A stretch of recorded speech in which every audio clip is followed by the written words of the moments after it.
Halo teman-teman, kembali lagi bareng aku Adin Andrianto di Kamar Horor Misteri. Jadi pada video kali ini kita akan menceritakan lagi sebuah pengalaman horor menaiki bus hantu saat ada di Alas Gumitir. Mungkin sebagian dari teman-teman ada yang tahu bahwa Alas Gumitir memang terkenal cukup angker. Tidak usah berlama-lama, sebelum berlanjut jangan lupa tekan tombol like dan subscribe sebagai bentuk dukungan kalian kepada channel ini, dan kita langsung lanjut ke dalam isi ceritanya. Kejadian ini dialami oleh Iwan dan Agung yang tentunya nama keduanya ini disamarkan ya. Mereka ini adalah teman kerja di salah satu daerah yang agak jauh dari rumah mereka. Mereka ini sesama perantau yang bekerja di sebuah kota.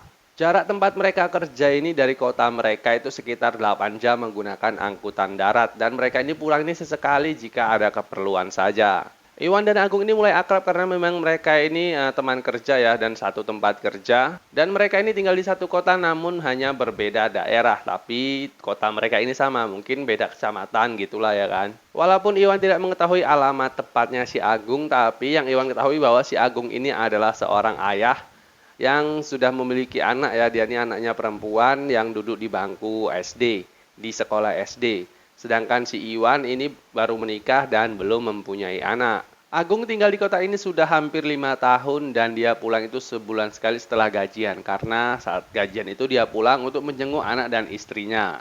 Berbeda dengan si Iwan ini merantau karena memang mengikuti arah dari keluarganya. Karena tradisi di kampung Iwan bahwa merantau itu memang mengadu nasib. Jadi mereka ini jarang sekali pulang. Si Iwan maksudnya ini jarang sekali pulang. Karena memang kalau di kampung itu sudah kebiasaan. Kalau namanya kita merantau itu pasti mengadu nasib. Jadi pulangnya itu nggak sebulan sekali. Ya kadang 2 tahun ataupun 3 tahun sekali. Iwan sudah hampir 3 tahun di kota ini, tapi dia belum dikaruniai anak. Dan Iwan ini meninggalkan istrinya di rumah atau di daerah asalnya dia ya. Jadi dia ini berangkat sendiri dan istrinya tinggal di rumah. Dan kebetulan si Iwan ini belum mempunyai anak. Jadi mungkin tanggungan ataupun beban kebutuhan ekonominya cukup tidak seberat si Agung tadi, karena memang dia baru nikah aja dan belum punya anak. Sebenarnya nggak baru nikah sih, udah 3 tahun ya kan, udah agak lama lah. Singkat cerita, hari itu adalah hari bahagia bagi mereka berdua karena mereka berdua ini gajian ya. Siapa yang nggak bahagia ya kan kalau gajian, dan pasti dapat duit, namanya gajian. Dan Iwan ini bertanya kepada Agung, "Gung, kamu besok pulang nggak?" "Iya, aku pulang besok, mungkin agak sorean lah," jawab si Agung. Sedangkan si Iwan berencana pulang lusa karena dia ini sekalian menunggu surat pengunduran diri dari tempat kerja ini. Karena si Iwan memang ingin mengundurkan diri seperti itu, dan suratnya itu akan turun setelah gajian ini.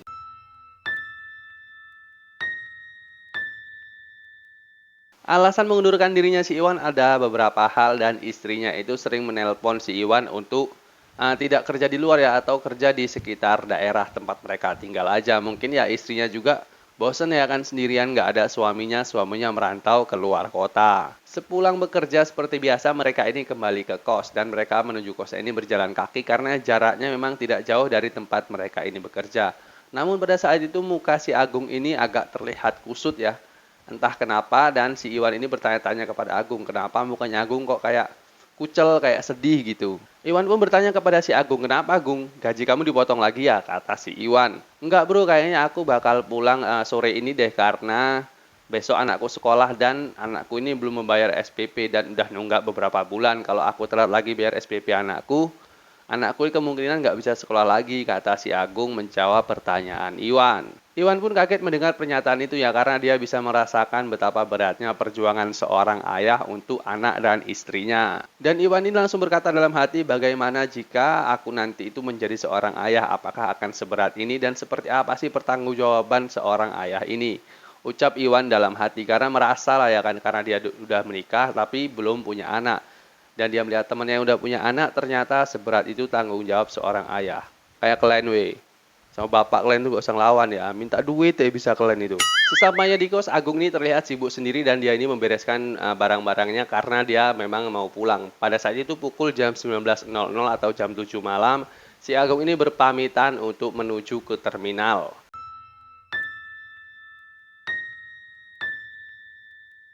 Tiba-tiba entah apa yang ada di pikiran Iwan, Iwan pun jadi ingin ikut pulang ya kan. Jadi pas nengok si Agung nih beres-beres, si Iwan ini kayak berubah pikiran. "Udahlah, aku mau pulang juga lah," gitulah kata si Iwan. "Gung, kayaknya aku ikut pulang lah," kata si Iwan. "Loh kenapa?"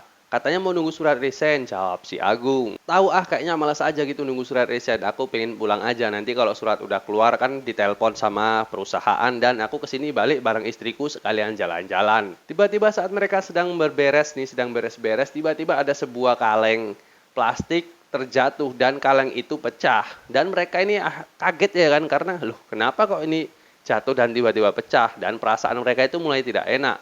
Dan Agung berkata, loh kenapa kok pecah ya Wan? Padahal kita baru beli itu ya kan belum lama. Kenapa dia terjatuh aja udah pecah? Gak tahu nih Gung kenapa kok bisa pecah.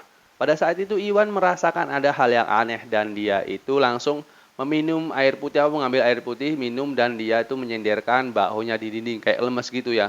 Dia ini merasakan hal yang aneh tapi dia tidak bercerita ke Agung. Takut Agungnya ini ketakutan. Akhirnya mereka berdua ini meninggalkan kos pukul 8 malam dan mereka ini menuju terminal. Mereka itu sambil menikmati makan malam di terminal ya, karena sudah biasa mereka kalau mau pulang makan malamnya itu di terminal. Akhirnya setelah mereka makan malam, bus yang mereka tumpangi menuju ke daerah mereka itu tiba-tiba sudah datang dan mereka ini bergegas naik ke dalam bus tersebut. Pada malam itu suasana bus cukup sepi, sekitar 8 orang penumpang dan karena sepi itu mereka memanfaatkan waktu tersebut untuk beristirahat karena memang seharian sudah lelah bekerja. Dan saat mereka belum lama tidur, mereka tiba-tiba terbangun karena bus tiba-tiba berhenti. Mereka kira bus ini sudah sampai, ternyata bus ini malah mogok di tengah jalan.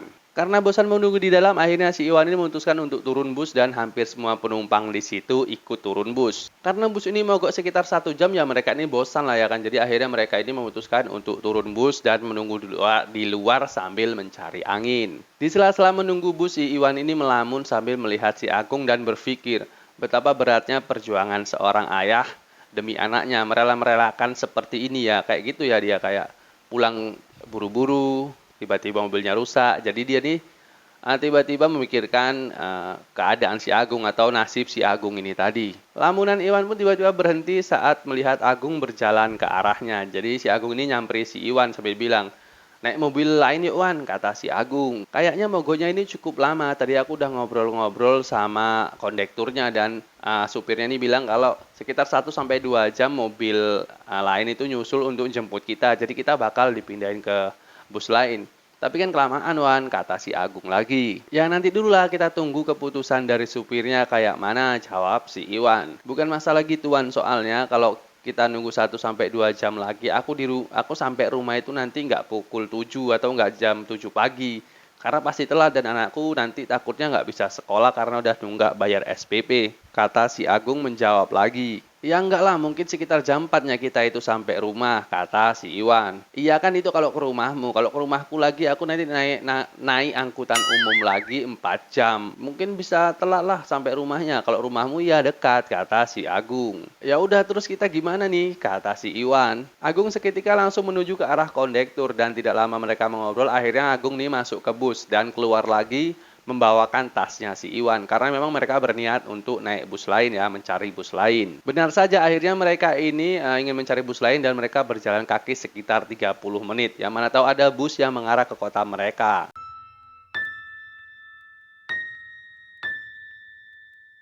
Waktu itu sekitar tengah malam mereka ini terus berjalan di daerah yang sepi pemukiman. Mereka berharap ada bus yang lewat dan satu arah ke arah kota mereka berdua. Tak beberapa lama akhirnya mereka ini melihat lampu sorot dari kejauhan dan ternyata itu bus. Mereka berdua langsung melambai-lambaikan tangan bahwa menandakan kalau mereka ini ingin menumpang di bus tersebut. Dan benar saja bus itu adalah bus tujuan ke arah kota mereka. Bus itu berhenti agak jauh sekitar 40 meter dari mereka ini berdiri. Mungkin kaget ya supirnya ini menurut mereka karena tiba-tiba ada orang melambaikan tangan. Jadi mereka ini kebablasan. Akhirnya mereka pun beralih menuju bus tersebut. Terlihat si Agung ini sangat bersemangat karena mendapatkan bus itu. Dan posisi si Agung ini ada di depannya Iwan. Jadi Iwan di belakang, si Agung di depan. Saat si Iwan beralih menuju bus itu, dia merasakan lagi apa yang ia rasakan di kos tadi. Bulu kuduknya merinding dan jantungnya itu terlihat seperti terasa seperti deg-degan sekali. Pokoknya perasaannya itu sama seperti yang ia rasakan di kos tadi saat ada benda yang jatuh itu. Sontak si Iwan ini langsung berhenti berlari ya, tapi hanya jalan cepat dan Iwan berpikir ya supirnya itu mungkin udah tahu lah kalau si Iwan ini ada di belakang dan nggak mungkin bus itu melaju duluan ataupun berangkat duluan. Ketika saat mendekati bus, si Iwan ini merasakan makin nggak karuan ya, badannya itu dingin, bulu kuduknya merinding, dan saat mendekat sekali dengan bus, tiba-tiba telinga Iwan itu seperti berdengung, kayak gimana, kayak nging gitu lah ya, mungkin kalian pernah ngerasain lah ya kan. Saat itu Iwan merasakan bahwa ada yang tidak beres nih dengan bus ini. Ia melihat bahwa yang terbuka hanyalah pintu depan bus, jadi pintu belakang ditutup dan pintu depannya saja dibuka, dan Iwan ini terpaksa melewati badan bus tersebut ya. Kita dari dari belakang ini menuju ke depan pasti melewati badan bus ya kan. Seingat Iwan, bus patas ini tidak sebesar bus patas pada umumnya. Dia melihat bus ini terlihat tua dan ukurannya agak sedikit kecil. Dengan warna bus yang cukup pudar dan stiker tulisan bus ini sudah terkelupas. Dengan begitu Iwan tidak tahu nama bus yang ia tumpangi ini, karena memang ya stikernya udah ngelontok lah ya kan, udah kelepas gitu. Jadi dia nggak tahu, yang penting dia naik aja gitu, karena si Agung udah naik dan dia pun naik ke dalam bus tersebut. Semuanya berubah ketika Iwan sudah masuk ke dalam bus tersebut. Dia merasakan seolah-olah mereka ini akan dibawa ke alam lain. Ia merasakan seperti melewati pintu gaib dan rasanya itu sangat dingin pekat. Tapi saat itu ia berpikir ingin keluar lagi dari bus tersebut, tapi kondektur bus ini langsung menutup pintu itu. Sopir bus ini tidak ada melihat ke arah Iwan ya, dia hanya menatap ke depan dan Iwan melihat bahwa di tangannya itu ada sepuntung rokok yang belum mati ataupun masih hidup. Jadi supir ini masih kayak lurus saja gitu pandangannya, nggak ada noleh sama sekali ke Iwan. Akhirnya si Iwan ini berjalan dan mencari bangku yang dekat dengan si Agung, karena di dalam itu minim cahaya, dia itu tidak bisa melihat dengan jelas. Dia hanya melihat ada penumpang yang menggunakan baju putih, coklat, dan hitam. Dan ia juga melihat ada seorang penumpang yang sedang melamun melihat ke arah kaca. Jadi semua penumpang ini tidak ada menggubris kedatangan Iwan, dan tiba-tiba si Agung ini melambaikan tangan menandakan bahwa si Agung ini berada di bangku belakang nomor 2. Jadi pas dia lagi jalan nengok kanan kiri, ternyata si Agung ini memberi kode kayak melambaikan tangan gini ya kan. Oh ya, aku di sini gitulah ya kan. Jadi si Iwan ini langsung mendekat ke arah si Agung dan duduk di sebelah Agung. Saat ia baru saja duduk di kursi itu, dia merasakan hawanya itu sangat berbeda. Hawanya itu sangat panas, bahkan dia menyangka kalau siapa saja yang duduk di situ pasti tidak akan betah. Gung, bus ini mau ke arah kemana ya? Kamu udah nanya belum? Kata si Iwan bertanya ke si Agung. Udah, tadi aku udah nanya. Katanya bus ini mengarah ke kota kita dan kita ini nggak pindah bus. Kita ini langsung aja menuju ke kota kita, jawab si Agung. Gung, aku kok nggak pernah lihat bus kayak gini ya? Tanya si Iwan ini penasaran lagi kepada si Agung. Udah nggak apa-apa, yang penting kita ini sampai rumah, dan aku juga udah bilang kalau kita berhenti di depan masjid seperti biasa. Jadi mungkin di sana ada tempat mereka ini berhenti ya, karena mereka sering pulang kampung berdua. Jadi mereka ini kebiasaan turun di depan masjid tersebut. Rumah Iwan ini tidak terlalu jauh dari jalan raya. Jadi dia pun agak merasa aneh setelah melihat bentuk bus yang ia tumpangi. Dia tidak pernah melihat bentuk bus yang seperti ini, karena mungkin dia paham ya, karena rumahnya dekat jalan raya, pasti dia ini sering lihat bus mondar-mandir. Dalam perjalanan si Agung ini memilih untuk tidur kembali ya, karena tadi kan mungkin dia udah capek berjalan kaki, tapi si Iwan ini tidak mau tidur karena dia dari awal sudah merasakan ada hal yang aneh. Waktu itu suasana bus sunyi, bahkan dia ini tidak mendengar suara dari luar sama sekali. Jadi dia ini merasa seperti tidak naik bus. Setelah hampir 2 jam perjalanan, firasat Iwan itu benar bahwa mereka ini sudah berpindah alam. Tiba-tiba bus ini berhenti menurunkan penumpang yang di situ sangat gelap, tidak ada jalan dan tidak ada rumah sama sekali. Jadi memang Iwan ini memang udah terasa kali ya kan, karena memang Iwan ini mungkin bisa merasakan hal-hal seperti itu, tapi kita nggak tahu juga. Tapi seperti itulah yang dialami si Iwan. Iwan ini mencoba memastikan, dan benar di sekitar sini tidak ada rumah ataupun pemukiman ya, yang terlihat hanyalah hutan belantara. Akhirnya Iwan ini duduk kembali dan dia ini berdoa, berzikir, dia mengeluarkan tasbih dan dia ini meminta pertolongan kepada Tuhan. Tak lama kemudian Iwan melihat beberapa penumpang ini aneh terlihat dari belakang. Jarak mereka itu 2 kursi di depan mereka. Jadi mungkin kayak di depannya gitu ya kan, kayak jarak 2 kursi. Jadi ini ngeliat penumpang ini agak aneh gitu. Terlihat dari tempat duduk si Iwan, mereka ini menggunakan baju putih dan Iwan yakin mereka ini adalah pocong.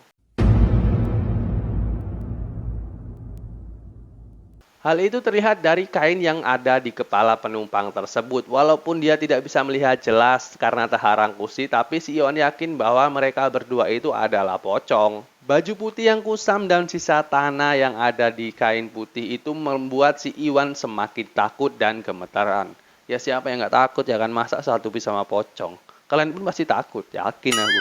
Akhirnya si Iwan ini membangunkan si Agung. Betapa kagetnya Agung saat terbangun melihat si Iwan sudah bercucuran keringat seperti bersembunyi dari kejaran orang. Jadi si Iwan ini udah nggak tahan ya, dia ini bangunin si Agung dan dia kaget. Si Agung ini kaget nengok Iwan udah ketakutan gitu kayak ngumpet-ngumpet di belakang kursi. Kamu kenapa, Wan? Nahan kencing, kata si Agung bertanya kepada Iwan. Kemudian si Iwan ini secara pelan-pelan menjelaskan kepada si Agung apa yang ia lihat, tapi si Agung ini tetap bersikuku dan tidak percaya apa yang Iwan ucapkan. Dan Agung memilih untuk tidur kembali ya.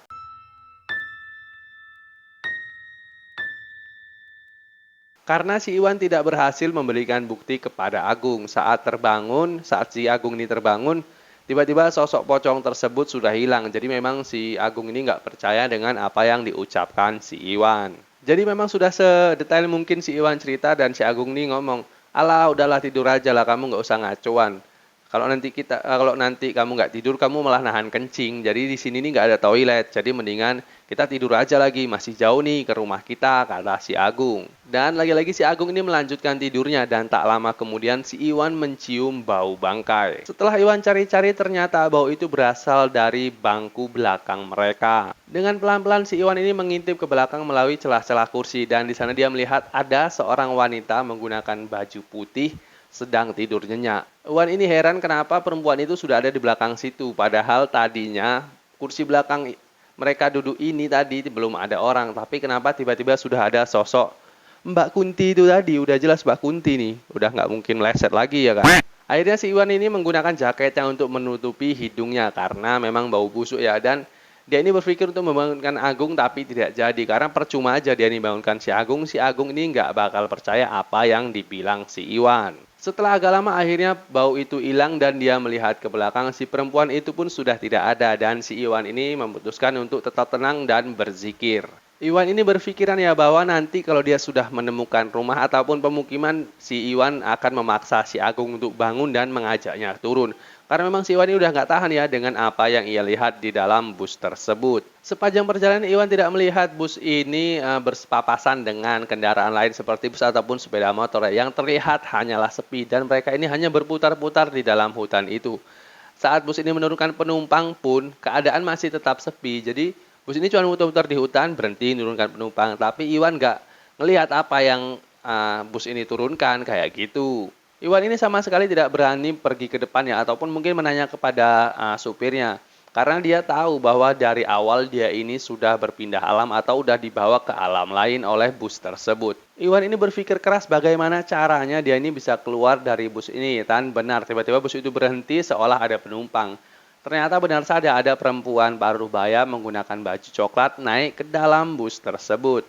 Dan perempuan itu berjalan ke arah Iwan dan duduk di sebelah kursinya Iwan. Jadi kan kalau kursi itu ada jaraknya tuh. Jadi kan si Iwan sebelah kanan, ada jalan di tengah dan ibu itu berhenti duduk di sebelah kiri itu. Tapi kan masih sejajar dia bangkunya. Karena penerangan di dalam bus itu tidak terlalu terang, dia ini bingung untuk memastikan bahwa perempuan ini manusia atau tidak. Tapi alangkah kagetnya si Iwan setelah dia melihat wajah dari perempuan ini, ia melihat bahwa muka perempuan ini hancur sehancur-hancurnya seperti jidat, mulut, hidung, pipi, kata dia ini bercampur jadi satu. Jadi kayak mana lah, gini apa ya kan? Tapi ya nggak tahu juga ya, mungkin kayak gitu. Jadi ngumpul dia gini ha. Saat itu Agung kaget dan dia ini langsung berdiri. Dia melihat di sekitar tidak ada jalan raya sama sekali dan si Iwan ini tiba-tiba langsung membangunkan si Agung. Karena udah ketakutan kali ya dia melihat sosok perempuan ini. Ketika si Agung ini terbangun dan dia ini berkata pada Iwan, udahlah berhenti berhalusinasi dan dia ini menolak untuk diajak turun. Jadi mengeyel kali Agung ya kan. Padahal si Iwan udah ngalami hal-hal aneh, dia pun ngorok-ngorok aja. Jadi mungkin nggak tahu apa yang terjadi gitu kan. Hingga akhirnya bus pun berhenti dan si Iwan ini berpikir inilah kesempatan ia ini turun bersama si Agung. Akhirnya si Iwan ini memaksa si Agung untuk bangun ya kan. Ayo Gung, turun, bangun. Kita ini udah dibawa oleh bus setan. Kalau nggak percaya kamu hajar aja aku nanti kalau aku bohong. Jadi Iwan ini memaksa banget untuk ngajak si Agung turun karena memang ini bukan bis biasa, ini bus hantu kata si Iwan. Lalu si Agung ini sempat bertanya ya, ini jam berapa Gung? Kata si Agung. Ini udah jam 4, ayo saatnya kita turun, kata si Iwan. Ini kesempatan terakhir kita, Agung. Firasatku bus ini tidak akan berhenti lagi. Jadi ayolah kita turun sekarang, kata si Iwan. Ini maksa-maksa si Agung ya kan. Karena Iwan udah ketakutan banget karena kejadian ini. Dan si Agung ini menjawab, kamu aja turun, aku nggak turun ya. Karena aku nggak mau nanti telat sampai rumah dan anakku nggak bisa bayar SPP. Dia tuh ngomong kayak itu sambil senyum ya kan. Dia nih kayak nggak sadar gitu bahwa si Iwan ini udah ngalami hal-hal aneh dan dia ini kayak santai aja gitu Mas Yan. Emang ngeyel juga si Agung nih gue tengok lama-lama. Dan si Iwan ini akhirnya pergi meninggalkan si Agung dan dia berjalan kaki menuju keluar bus. Dan dia berpikir apa sebenarnya sih yang ada di pikiran si Agung bahwa sehingga si Agung ini tidak mau diajak turun oleh si Iwan. Akhirnya si Iwan ini berjalan dan sambil terus berzikir, dia tidak berani melihat ke kanan dan ke kiri ya. Dan betapa kagetnya saat ia turun dari bus tersebut. Ia turun di sebuah hutan yang hanya ada jalan setapak. Kemudian Iwan berlari dan mendengar suara azan. Dia mengikuti suara azan tersebut berharap di situ ada masjid, tapi dia tidak menemukan masjid sama sekali. Karena memang dalam hutan ya, tapi dia ini udah mendengar suara azan dan dia mencari arah suara tersebut berharap ada masjid nih karena ya itu tadi lah ya kan, udah takut kali. Singkat cerita akhirnya si Iwan ini pun sampai di pinggir jalan raya. Dia ini menumpang sebuah truk dan truknya ini mempersilahkan si Iwan ini untuk menumpangi truk tersebut. Setelah berada di dalam truk tersebut, si Iwan ini baru sadar bahwa dia tadi berada di Alas Gumitir, sebuah hutan yang terkenal angker di Jawa Timur. Si Iwan ini berkata kepada supir truk tersebut bahwa dia ini niatnya tadi ingin pulang melalui jalur utara, tapi kenapa dia sampai di sini? Akhirnya si Iwan ini sampai ke rumah dengan selamat dan dia itu menceritakan kejadian yang ia alami tadi kepada keluarganya. Dan keluarganya memang mempercayai hal tersebut karena memang di Alas Gumitir itu tadi adalah tempat angker dan keluarganya percaya bahwa itu semua adalah ulah bus hantu. Keesokan harinya si Iwan ini berusaha mencari keberadaan si Agung dengan mencari alamatnya dan lain-lain. Akhirnya pun ketemu nih alamatnya si Agung. Ternyata daerah tempat tinggal si Agung ini hanya membutuhkan waktu 2 jam dari rumah si Iwan ini tadi. Dan si Iwan memutuskan bersama istrinya ini mengunjungi rumah Agung setelah 3 hari kemudian. Ya, si Iwan ini ingin memastikan ya keadaan si Agung seperti apa setelah ia tinggal pada malam itu. Jam 3 sore akhirnya si Iwan dan istrinya ini sampai ke rumah Agung dan betapa kagetnya dia bahwa si Agung baru saja meninggal dan dimakamkan tadi pagi. Ya Allah, cerita apa lagi ini ya Allah. Kalian merinding gak sih weh? Betulan lah kalau aku merinding kali ini.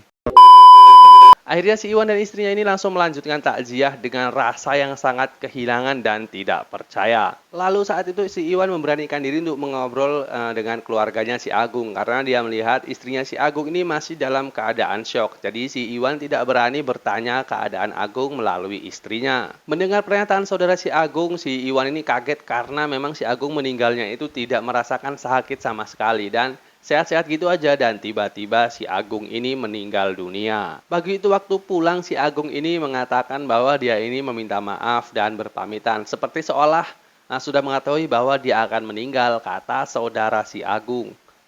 Agak ngeri juga ya kan. Jadi ini kayak dia ini udah apalah kalau kita bilang ya. Kayak udah ngerasa ini bakal mau meninggal. Dan dia ini bercerita kepada saudaranya. Dia ini meminta maaf lah gitu kan. Apa sih kalau orang Jawa bilang? Mitoni gitu ya kan. Setelah mendengar cerita itu, akhirnya si Iwan ini memutuskan untuk berpamitan dan pulang lagi ke rumah. Dan dia ini menyempatkan untuk melihat kuburnya si Agung. Dan dia merasa karena memang ya udah akrab, udah kayak saudara. Mereka ini tinggal satu kos dan biasa hidup bersama. Ya kayak mana lah ya kan, namanya biasa bareng. Tiba-tiba dengar kabar kawannya ini meninggal. Kawan satu kos, hidup bersama, satu kerjaan. Ya mungkin si Iwan nih agak syok ya syok lah, nggak mungkin agak syok. Kaget lah karena kejadian tersebut. Menurut saudara Agung tadi bahwa sudah dipercayakan ke istrinya ini. Jadi kalau ada teman kerjanya mencari, maka si istrinya ini harus menjelaskan atau menceritakan kejadian yang sebenarnya terjadi. Setelah itu si Iwan tersadar bahwa yang dimaksud teman kerjanya ini adalah si Iwan. Dan setelah itu 7 hari kemudian ia ini berkunjung kedua kalinya ke rumah si Agung. Si Iwan ini mencari tahu apa yang terjadi setelah si Iwan ini turun dari bus ini. Karena dia nggak tahu lagi ceritanya karena si Iwan ini meninggalkan si Agung di dalam bus.